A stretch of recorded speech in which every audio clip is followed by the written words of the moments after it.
नमस्कार दर्शक बंधु शुभ सकाळ। तो दर्शक बंधु आज विषय वस्तु हूँ देवव्रत भीष्म हेले किपरि।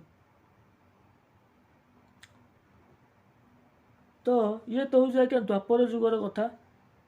द्वापर जुगरे महाराज शांतनु नाम जड़े राजा थिले एवं तांकर एक पुत्र थिला जहाँ को नाम हूँ देवव्रत। से देवव्रत होती शांतनु एवं गंगांगर पुओ।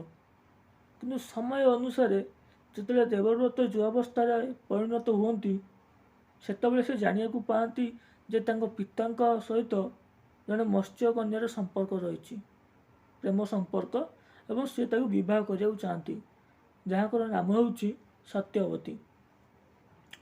तो किंतु एपटे सत्यवती इच्छा थाए कि जदि सी विवाह करती शांतनु को ताले से टोटाल राज परिवार सिंहासन एवं जहाँ संपत्ति अच्छी सबुतक निज पुओ ही भोग कर।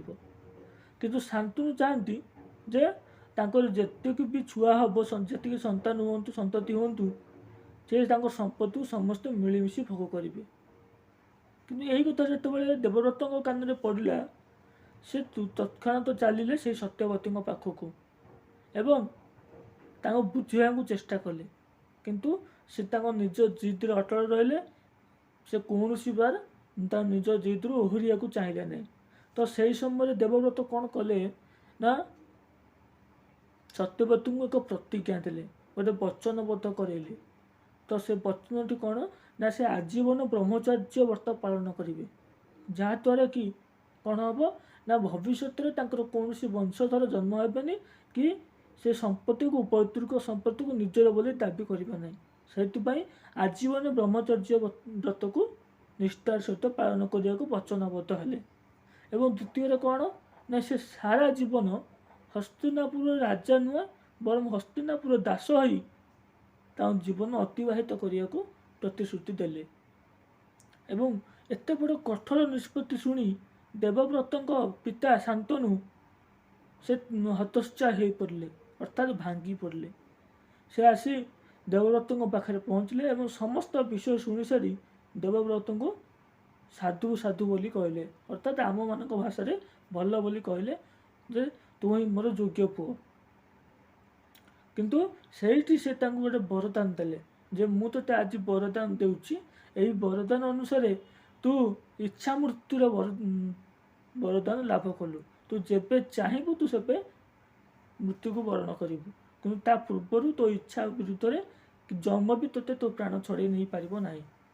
एवं आज ठारू तोर देवव्रत नाम तो रहिबो किंतु ता बाद तोते अन्य गोटे ना रे सारा पृथ्वीवासी जानिबो। तो से नाटी कौन ना से ना होची भीष्म। यही कारण केवल पिता से आज देवव्रतरु भीष्म पलटि जो आज सारा विश्व सारा धरित्री से पितामह भीष्म अर्थात महामहिम भीष्म रूप में नामित हेले। तो दर्शक बंधु आज स्टोरी केमी थिला निश्चय कमेंट रे आपनकर मतामत जनइबे जहाँद्वारा कि मुझे जानीपारि जे मोर ये स्टोरी रे केते भल कि केते खराब रही। एवं जदि आपको भल लगुच ताले लाइक करेंगे शेयर कले करेंगे नल ना शेयर को मोर आशा नहीं केवल गोटे लाइक करेंगे जहाँद्वारा कि मत जना पड़ मोर केते जन व्यूअर्स लाइक करछंती। एवं जदि आपनकर इच्छा हम टिके सब्सक्राइब बटन को चिपिदेवे और ऑल नोटिफिकेशन क्लिक करेंगे। जदि इच्छा न हो नचेत नहीं आपनकर इच्छा।